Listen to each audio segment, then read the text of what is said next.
दोस्तों, क्या आप जानते हैं अधिक पूजा और अनुष्ठान करने वाले लोग ही अधिक दुखी क्यों रहते हैं?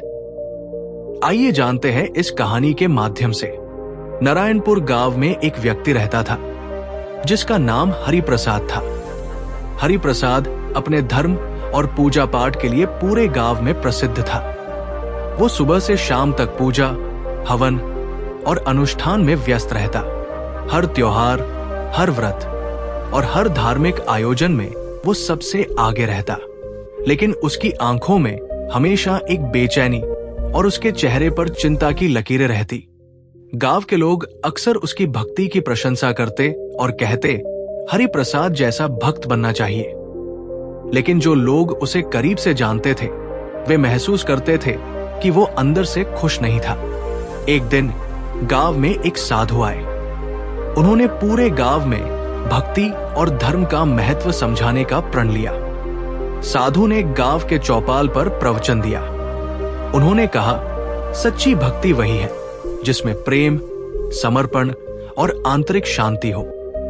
हरिप्रसाद भी वहां बैठा सुन रहा था।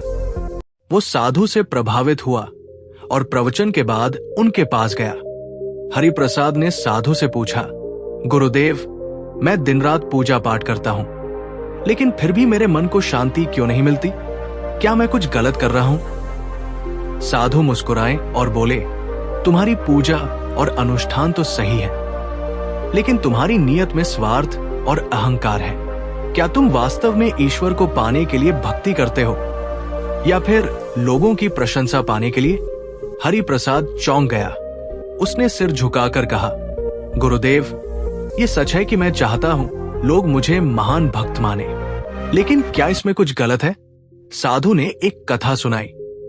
प्राचीन काल में एक ब्राह्मण था जिसका नाम सोमेश था। वो दिन रात पूजा पाठ करता और सोचता था कि ऐसा करने से वो ईश्वर को प्रसन्न करेगा।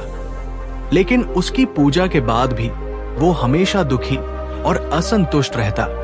एक दिन भगवान श्री कृष्ण उसकी तपस्या से प्रसन्न होकर प्रकट हुए। सोमेश ने भगवान से पूछा, प्रभु, मैं इतनी भक्ति करता हूं, फिर भी मुझे शांति क्यों नहीं मिलती? भगवान ने कहा, तुम्हारी पूजा में प्रेम नहीं है। तुम इसे केवल अपने अहंकार को बढ़ाने और पुण्य कमाने के लिए कर रहे हो। भक्ति का मतलब है निस्वार्थ प्रेम और समर्पण। जब तक तुम अपनी इच्छाओं और अहंकार को छोड़ नहीं देते, तब तक तुम्हें शांति नहीं मिलेगी। सोमेश ने अपने अंदर झांका और समझा कि वो सच्चे अर्थों में भक्ति नहीं कर रहा था। उसने अपने कर्मों को निस्वार्थ बना लिया और तभी उसे शांति मिली। साधु ने हरिप्रसाद से कहा, तुम्हारे साथ भी यही समस्या है। तुम पूजा तो करते हो, लेकिन तुम्हारे मन में दिखावा, प्रतिस्पर्धा और प्रशंसा की लालसा छिपी है।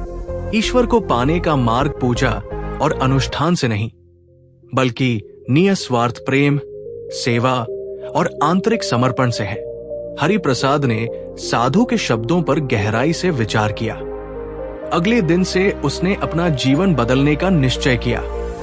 अब वो पूजा पाठ करता, लेकिन केवल ईश्वर से जुड़ने के लिए, न कि लोगों को दिखाने के लिए। उसने गांव के गरीबों की सेवा शुरू की, वृक्ष लगाए और असहाय लोगों की मदद करने लगा।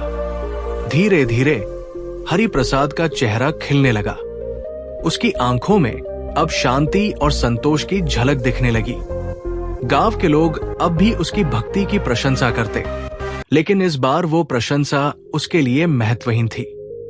हरिप्रसाद ने समझ लिया था कि सच्ची भक्ति का अर्थ है अहंकार और स्वार्थ को त्याग कर प्रेम और सेवा का मार्ग अपनाना। भगवान श्री कृष्ण के गीता में कहे अनुसार, कर्मण्येवाधिकारस्ते मा फलेषु कदाचन, अर्थात हमें अपने कर्म पर ध्यान देना चाहिए, फल की चिंता नहीं करनी चाहिए। पूजा और अनुष्ठान तभी सार्थक है जब उनमें निस्वार्थ प्रेम और समर्पण हो। जब हम दूसरों की सेवा और अपने कर्तव्यों को ईमानदारी से निभाते हैं, तभी सच्ची शांति और ईश्वर की कृपा प्राप्त होती है।